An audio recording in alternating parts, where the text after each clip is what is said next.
So yun, what's up mga boss? For today's video mga boss, yun, may gagawin tayong ah, lababo dito mga boss. Ayun, kung mapapansin nyo mga boss, pasintabi po sa mga kumakain sa inyo mga boss. Dahil malala itong gagawin natin dito mga boss. Ayun, tatanggalin natin yan, papalitan natin mga boss. Yung pinaka P-trap nya. Kasi masyadong nag-overflow na, tsaka sira na yung pinaka drain niya mga boss. So ayan, bali sisimulan na natin. At saka siyempre kung bago lang po kayo sa channel ko, follow and like, share nyo na rin po yung Alex Official Vlog natin mga boss. At siyempre huwag nyo pong kalimutan si Chupay Official Vlog mga boss. At siyempre yung Kapudrip TV natin mga boss, follow, like, and share nyo na rin po. Subscribe nyo na rin po yung channel namin mga boss. And umpisa na natin ayusin siya mga boss. Bali dito, ipe-prepare na natin yung mga gamit natin dyan mga boss. Tapos yan, kakatingin na natin tong GI wire nila na nakatali mga boss. Sa pasintabi po sa mga kumakain dyan mga boss. Kasi sobrang ano na niya, dugyot nitong gagawin natin mga boss. Yan, tara, umpisa na natin mga boss. A few moments later.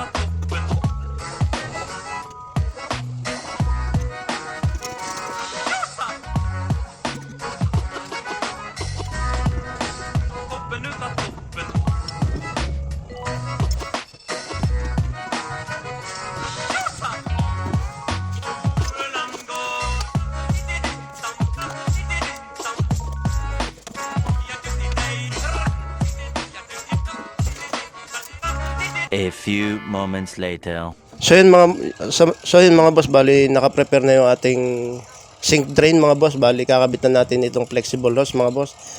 And sa mga magtatanong mga boss, bali gusto kasi ni bossing ilagay yung flexible hose. Hindi siya yung P-trap na PVC mga boss or plastic. Ito kaganda lang naman itong flexible hose mga boss. Na-stretch siya tapos yun, pwede nyo rin erekta kagaya ng ginagawa natin. Tapos pwede mo rin lagyan ng loop mga boss, parang P-trap lang din siya. Tapos pinipix na natin siya, ilalagyan natin siya mga boss ng water stop para possible wala na siya leak. Tapos ayun, sa mga magtatanong kung gusto nyo naman palitan yan, natatanggal naman yung nasa ibabaw ng ayun, yung ano natin, nilalagyan natin ng water stop, yung kulay white na yun mga boss. Pwede nyo pong palitan yan kung gusto nyo yung plastic. Depende po sa inyo kung gusto nyo yung plastic na P-trap or gusto nyo stainless, napapalitan na rin po yan. Depende na lang po sa inyo mga boss kung anong papalit yung P-trap na stainless, plastic or PVC. So tayo dito, gusto kasi ni bossing flexible, nakarekta na siya. Kaganda lang naman ng flexible mga boss, pwede siyang may loop. So ayan mga boss, didikit na natin. A few moments later.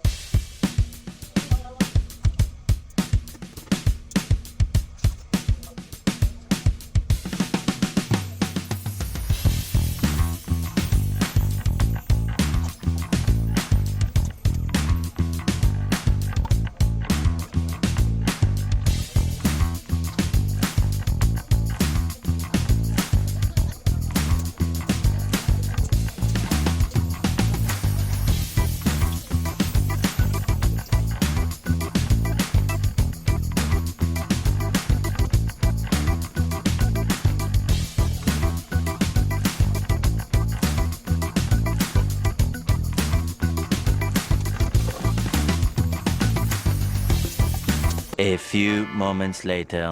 Ayan mga boss, bali tapos na natin ikabit yung ating sink drain. Yan, naka-prepare na siya mga boss, okay na, bago na siya. Ayan, bali testing natin siya mga boss kung may leak siya mga boss. Yan, sa tingin ko okay naman siya mga boss. Tapos tingnan natin sa baba. Yan, okay, wala naman siyang leak mga boss. Pero ito sa mga magtatanong mga boss, yung kinabit natin ngayong water stop mga boss, para possible na mas okay gamitin. Kinabukasan nyo na gamitin mga boss. Sa mga magtatanong mga boss. Kasi baka ma-wash out lang siya. May useless lang yung kinabit natin mga boss. Yan, okay na siya. Hindi na siya dugyot mga boss. Yan mga boss, bali ang laki ng pinagbago niya. Hindi na siya kagaya nito mga boss na dating dugyot mga boss. So yun, hanggang dito na lang mga boss. Ingat po kayo palagi mga boss. God bless po sa inyo and Happy New Year. Bali, may natanggal na tayo isa dito. Tapos, yung papa dito mga boss, yan, hindi, papalitan din natin. Tatanggalin din natin tong rinse na to. Kaya hinasa na natin ito mga boss. Kasi waterproofing siya. Gamit nating waterproofing dito mga boss. Bali, Poison Flexiban mga boss. Shoutout, Pugi! Yun mga boss, bali may first coating na tayo dito. Kung nag-plastering ka lang dito mga boss, pupunta muna natin ng isang kahit. So yun mga boss, bali ito. Mapapasunod yung may gulo tayo. Ang gagamitin natin pagtanggal dito mga boss, lacquer thinner mga bossing. So yun mga boss, ang mapapasunod. Bali ito na yung finish na kanilabasan natin. Pati repeat dito mga boss sa atin na pakilike and share naman po ng video natin. Salamat po sa mga supportan niyo po mga boss. Siyempre, ingat po kayo palagi. God bless po sa inyo.